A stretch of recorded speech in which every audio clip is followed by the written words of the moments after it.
Hikers, April is National Librarians Month.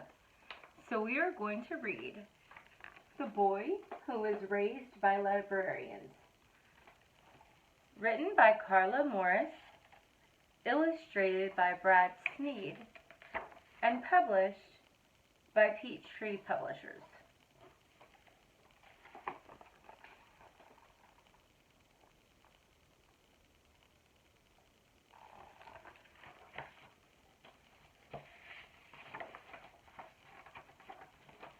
Melvin lived at the Livingston Public Library.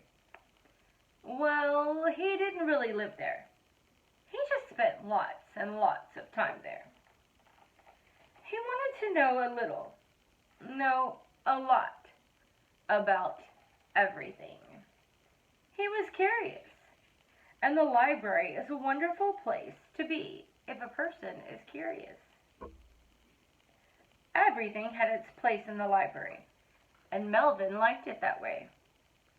His favorite books were always in their places, lined up on the shelves like little soldiers, and his favorite people were always in their places, behind the reference desk.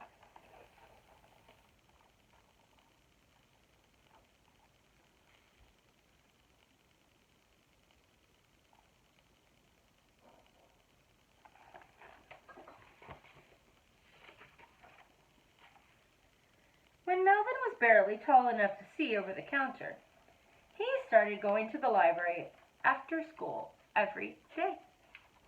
He made sure to stop by the reference desk to chat with the librarians. They were always happy to see him. "Hi, Melvin," Marge said. "How was school today?" Betty asked. "How's the weather out there?" asked Leola. Melvin loved the librarians. Whatever he was interested in, they were interested in it too.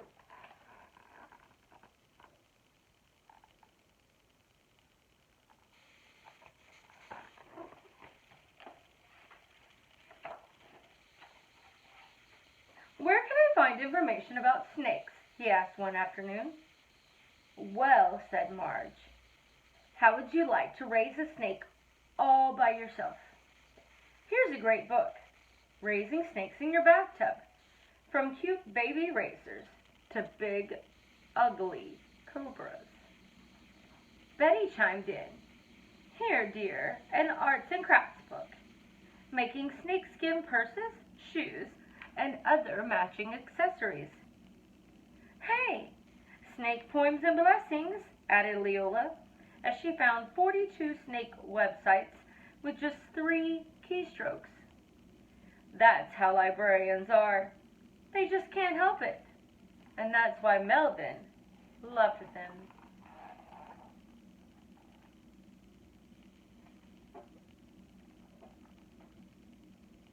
There's Melvin.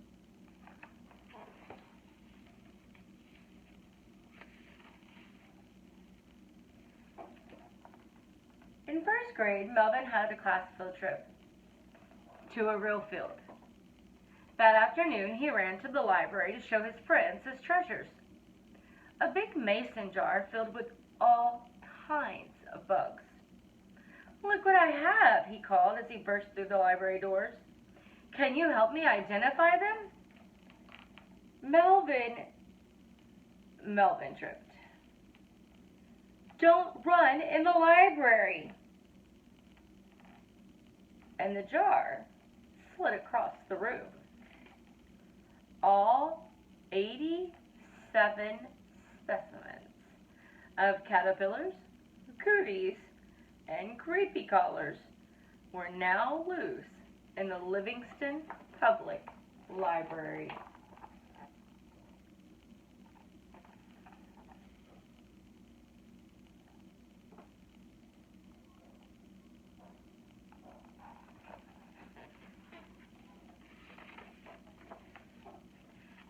Marge, Betty, and Leola quickly organized an emergency rescue squad. The bugs were retrieved, identified, classified, and cataloged within 20 minutes. "How did you do that so fast?" asked Melvin. "When we see chaos," began Betty, We organize and catalog, finished Marge. It's in our nature. She pulled out a field guide to insects and handed it to Melvin.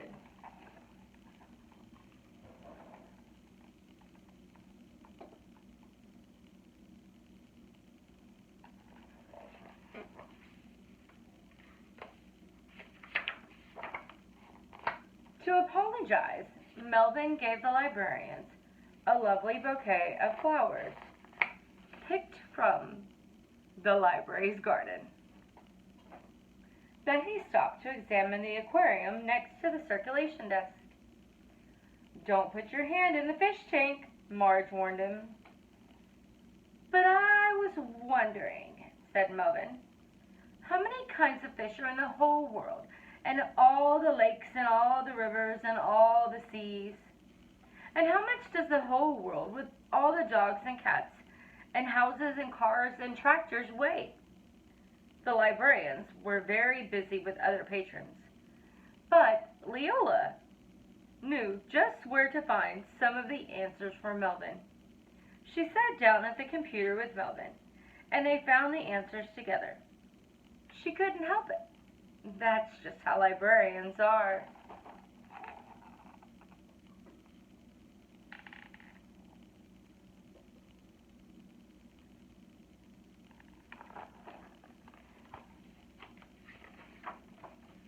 In second grade, Melvin was cast as the enormous eggplant in a school play. He practiced his part with the librarians. "Now say your line again," said Leola as she shelved the new Caldecott Award winners. "Project your voice to the back of the auditorium," said Marge in an alarmingly loud, clear voice. "But be natural," said Betsy. "Try to look like you're not acting." She read aloud from the Organic Gardening magazine to help him find his motivation. The audience gave the enormous eggplant a standing ovation.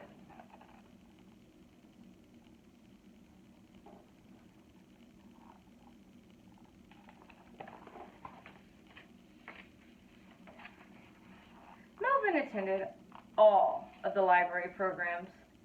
He was always the first person to complete the summer reading program. He loved after-school specials and the Reader Guys book club and movie nights. He came to all the story hours, no matter the hour. But the spend the night in the library party was the best. Betty read to the kids a bedtime story.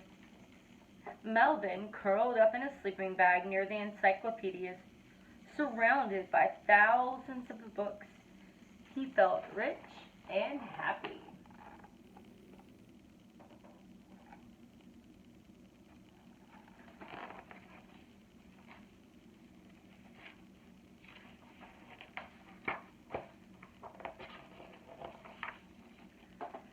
In third grade, Melvin started a baseball card collection. He spread the cards out on the table in the library and organized them into teams, players, and rookies. Betty showed him how to store them in acid-free, archival-approved boxes, and Leola found him a practice guide at the internet. They couldn't help it. That's how librarians are.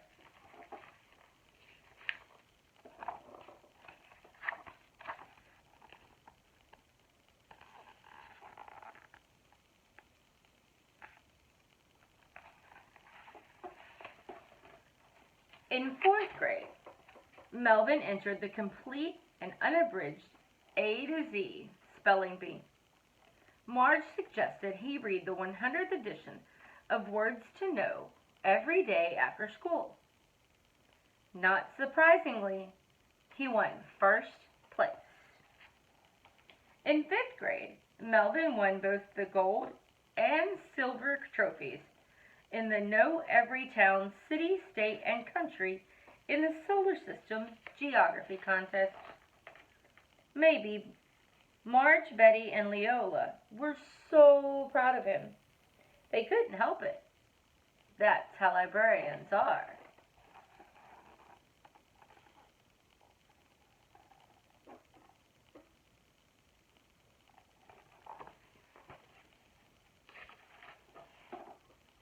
In the 6th grade, Melvin entered the extraordinary, completely out-of-your-mind science fair.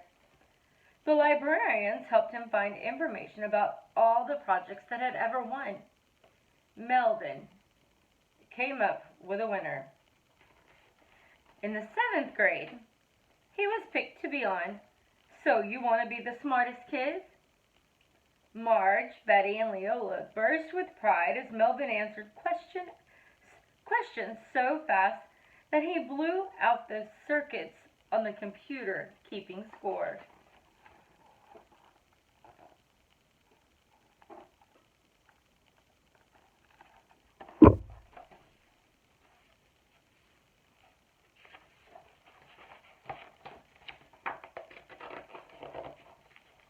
Every day after school, year after year, Melvin came to the library.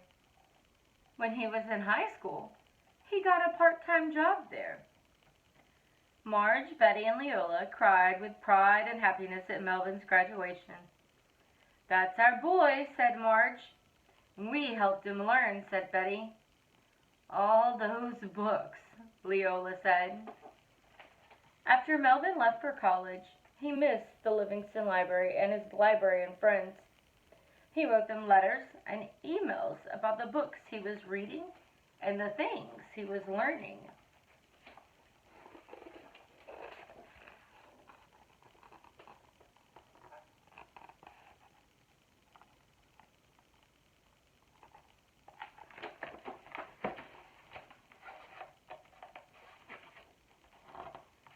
Years later, another boy came to the Livingston Public Library and loved it.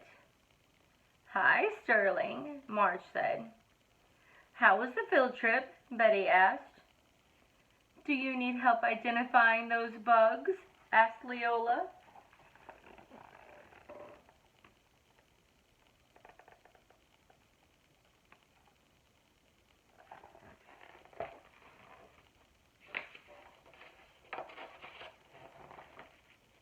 "We can identify and organize and catalog them in no time."